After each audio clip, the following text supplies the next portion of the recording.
Hi mga ka-K! Para sa ating dinner, magluluto tayo ngayon ng adobong baboy with a twist. Dahil lalagyan natin ito ng siling green. Perfect ito sa mga ka-K natin na may hilig sa manghang.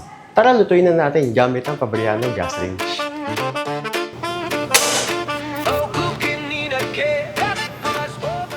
So dahil mainit na ating kawali, so lalagyan na natin ito ng mantika. Kunti lang. Ayaw naman natin medyo mamandika ang ating adobo. So, unti lang. So, isusunod natin ngayon is yung bawang at sibuyas. So, actually, yung inuna ko kasi is yung sibuyas. Kasi madali masunog kasi yung yung bawang eh. Kaya inuna ko muna yung sibuyas. So, hintayin natin siya mag-golden brown. Pagkatapos ito maging golden brown, susunod na natin yung bawang. So, lagyan natin yung bawang. Yeah, boy. After maging golden brown din yung bawang, susunod na natin yung baboy. So ito, lalagyan na natin yung baboy.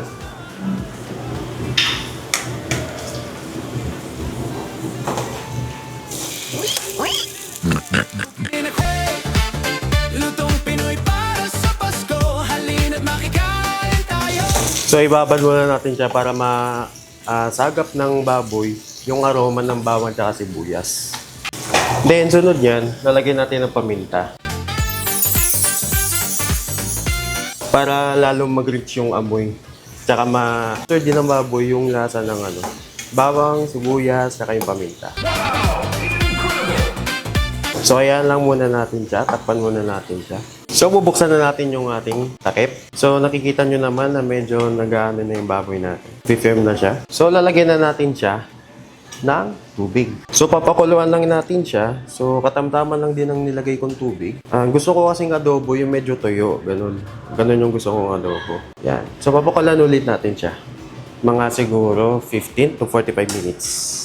So, habang kumukulo ang ating baboy, lalagyan muna natin siya ng toyo tsaka suka. So, toyo. Ipagmamahal sa Pasko from tuyong silog to adobo all the way. Katamtamang toyo. Then, suka. Iluin lang konti.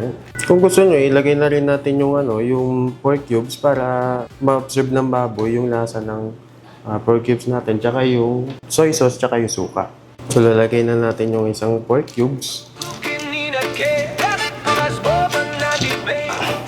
Yan. Tunawin muna natin itong pork cubes kasi ang pangat ng lasa kapag hindi na lusaw itong pork cubes. Masyadong maalat.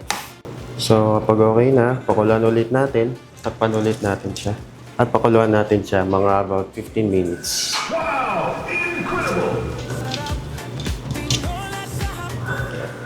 Ang bango na. So, yan. Lalagyan na po natin yung ating asukal. For sweetness lang naman. Lalagyan natin yung siling green o yung chili peppers. So, pwede natin patayin yung ating gas range. So, titikman muna natin kung ano lasa. Sarap.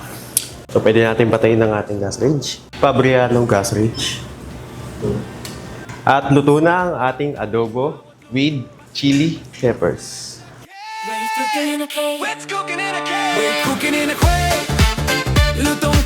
So, ito na ang ating adobo with green chili. Perfect ito sa ating hapunan. So, see you again, Kaki. Yun lang. Okay, bye. Gagawa tayo ngayon ng banana muffin gamit ang ating Fabriano gas range.